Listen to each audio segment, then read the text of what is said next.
உன்னை பார்க்க வந்தேன். ஆனா இங்க வந்தா அதே 15ஆம் தேதி நீ உசுர பண்ணி வைக்கிற மாதிரி உனக்கு ஒரு சோதனை வந்திருக்கு. துளசி, எனக்கு என்னமோ இப்போ சித்தர் சொன்னது நடந்திருக்கும் தான் எனக்கு தோணுது.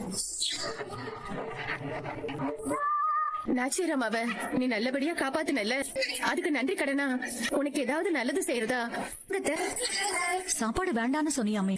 பசிக்கல அத்தை. இது என்ன பழக்கம் துளசி? மனசுக்கு சங்கடமான ஒரு விஷயம் நடந்தா இப்படி சாப்பிடாமலையா இருக்கிறது? உட்காரு. அது உட்காருமா, நீங்களும் உட்காரு.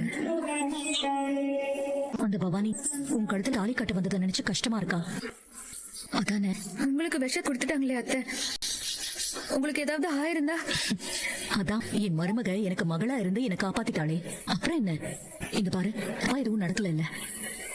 ஒருவேளை நடந்திருந்தா என்ன ஆயிருக்குமோன்னு யோசிச்சு அதுக்காக பயத்தை காய போடுவியா? நடந்தது எல்லாம் மறந்துட்டு முதல்ல சாப்பிடு. எனக்கு வேண்டாம் அத்தை. ஏன்? எனக்கு பசிக்கல அத்தை, சாப்பிடணும்னு தோணல. பசி இல்லாம இருக்காது, மனசுல குழப்பம் இருக்கிறப்போ பசி